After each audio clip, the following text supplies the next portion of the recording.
एक ऐसी दलेर महिला जिसने अपनी जिंदगी को अपने हिसाब से जिया, बिना किसी की परवाह किए अपने लक्ष्य को हासिल करने के लिए बेपरवाह होकर चलती रही।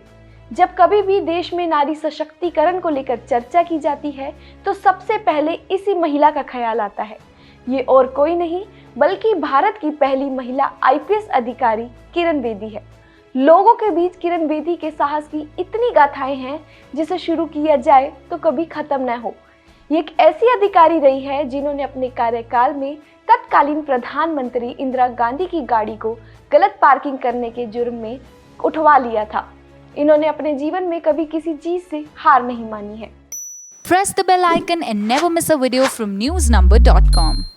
नमस्कार, मैं हूं शाइना शर्मा और आप सब देख रहे हैं न्यूज नंबर। किरण बेदी नाम सुनते ही एक कड़क और बेदाग छवि वाली महिला आईपीएस अधिकारी की तस्वीर जहन में आती है जो अपने तेज तरार छवि के लिए मशहूर थी। एक ऐसी महिला आईपीएस जिसने अपनी ड्यूटी को पूरी जिम्मेदारी से निभाया। आप लोगों को पता होगा कि पुलिस वालों पर अक्सर करप्शन के आरोप लगते रहते हैं, लेकिन किरण बेदी एक ऐसी आईपीएस अधिकारी रही है जिन्होंने पुलिस में होते हुए अपनी वर्दी को हमेशा ही करप्शन से बचाए रखा। रिटायर होने के बाद राजनीति में इन्होंने अपनी किस्मत आजमाई, लेकिन सफलता हाथ नहीं लगी। 2015 का दिल्ली विधानसभा चुनाव सही मायनों में बीजेपी के लिए उतना डैमेजिंग नहीं रहा जितना कि किरण बेदी के लिए। बीजेपी ने सीएम कैंडिडेट के तौर पर किरण बेदी को उनकी बेदाग छवि की वजह से चुना था, लेकिन किरण का नाम आते ही विरोधियों ने उनसे जुड़ी विवादों को गूगल करना शुरू कर दिया, लेकिन हाथ कुछ न लगा।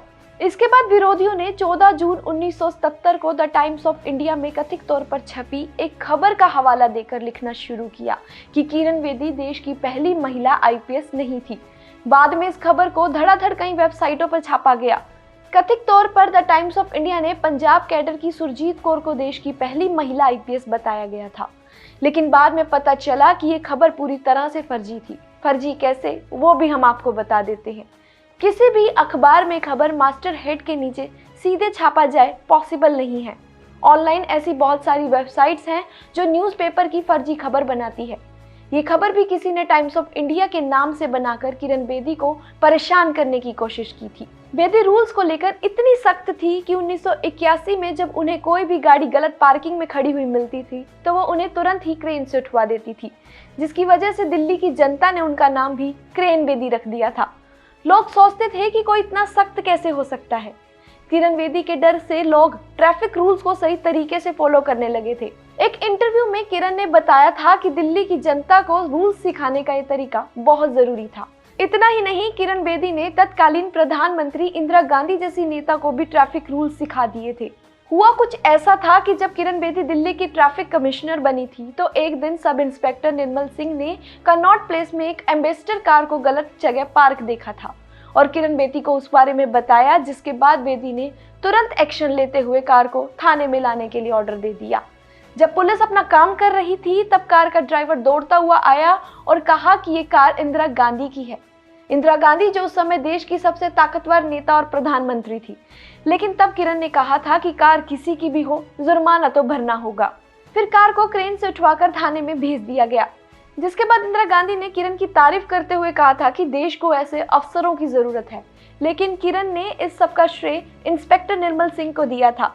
2015 दिल्ली विधानसभा चुनाव के दौरान एक इंटरव्यू में किरण ने कहा कि वो कार निर्मल सिंह ने उठवाई थी, जिसके बाद उनसे पूछा गया था कि क्या वो निर्मल सिंह पर कार्रवाई करेंगी।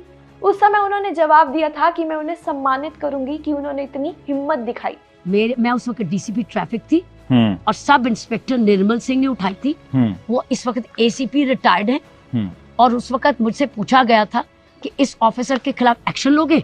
मैंने कहा बिल्कुल नहीं, इस व्यक्ति को इनाम दूंगी क्योंकि इसने हिम्मत जुटाई। वहीं जब चंडीगढ़ में उनकी पोस्टिंग की गई तो उन्होंने सबसे पहले चंडीगढ़ के सभी नाइट क्लब बंद करवा दिए। उनका कहना था कि जिस चीज से क्राइम बढ़े उस चीज को पहले ही रोक देना चाहिए, जिसकी वजह से वो काफी विवादों में भी रही। हाँ, क्राइम बंद, क्योंकि बहुत बिगड़ रहे थे बच्चे। और यूनिवर्सिटी है, ये थोड़ी कि शराबें पिए 12 बजे के बाद और फिर लड़कियां उठाएं और जो मर्जी करें। तो फिर पुलिसिंग किस बात की? हम लोग किस लिए हैं? अगर 12 बजे के बाद उन्होंने शराबें पी के लड़कियों को छेड़ना है और उसके बाद मैं उसकी तफ्तीशी करती रहूं, फिर मैं हूं किस लिए? किरण बेदी पुलिस की जिम्मेदारियों के अलावा समाज सेवा भी करती हैं। अपने कार्यकाल के दौरान भी उन्होंने समाज सुधार के कई बेहतरीन काम किए हैं। जिसकी हमेशा ही चर्चा होती है और लोगों ने उसे खूब पसंद भी किया है। 1994 में बेदी को तिहाड़ जेल का महानिरीक्षक बनाया गया। वहां की कमान संभालने के बाद उन्होंने कैदियों के सुधार के लिए बहुत सारे काम किए, जैसे योग ध्यान, शिक्षा। उसी समय तिहाड़ में विपश्यना की शुरुआत की गई। किरण को तिहाड़ में कैदियों के बीच विपश्यना करवाने की सलाह तिहाड़ के ही असिस्टेंट सुप्रिटेंडेंट राजेंद्र कुमार ने दी थी, जिन्होंने खुद विपश्यना कर रखा था। राजेंद्र कुमार की बात मानकर उन्होंने तिहाड़ जेल में इसकी शुरुआत की।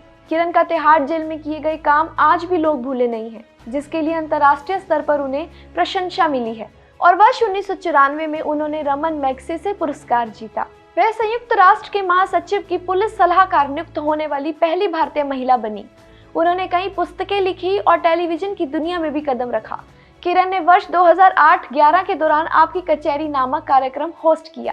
किरण 80 पुरुषों के बैच में इकलौती महिला थी और पहली महिला आईपीएस अधिकारी बनी। उन्होंने दिल्ली पुलिस के कई अहम पदों पर कार्य किए हैं।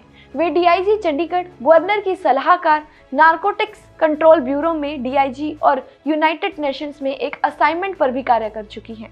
Joint commissioner of police training, social commissioner of intelligence जैसे कई अहम पदों पर भी वो रह चुकी हैं। इंस्पेक्टर जनरल ऑफ प्रिजन और तिहाड़ के तौर पर उनके द्वारा किए गए कार्यों की वजह से ही आज तिहाड़ जेल में इतना सुधार है। आपको बता दें कि वर्तमान में किरण पुडुचेरी में बतौर गवर्नर अपनी सेवाएं दे रही हैं और यहाँ भी वे कामों को डटकर और पूरी ईमानदारी से कर रही हैं। कोरोना काल में भी वे लोगों को अवेयर करती हुई नजर आई हैं। किसी भी दुकान पर उन्हें लोगों की भीड़ दिखाई देती थी तो वह पैदल चलकर लोगों को कोरोना से बचने की हिदायतें देती थी। साथ ही उन्हें फटकार भी लगाती नजर आती थी। सड़कों पर पैदल चलकर लोगों को इस तरह से कोरोना से बचने के लिए हिदायतें देना शायद ही किसी गवर्नर ने किया हो। किरण बेदी की उम्र 71 साल हो गई है। इस उम्र में जहां लोग सब कार्य छोड़कर आराम फरमाते हैं, वहीं आज भी किरण अपने असूलों पर चल रही हैं और खुद से पहले जनता की परवाह करती हुई नजर आती हैं। आत्मसम्मान और स्वाभिमान से लबरेज किरण बेदी एक ऐसी महिला है जिन्होंने समाज में महिलाओं की पारंपरिक छवि को बदलकर आगे निकलने की कोशिश की और सफल भी रही। बेदाग पुलिस कैरियर के साथ उन्होंने समाज सेवा भी करके लोगों की खूब वाहवाही बटोरी। मर्दों के आत्मसम्मान से भरी इस दुनिया में किरण ने औरतों के लिए एक अलग सम्मान दिलाया।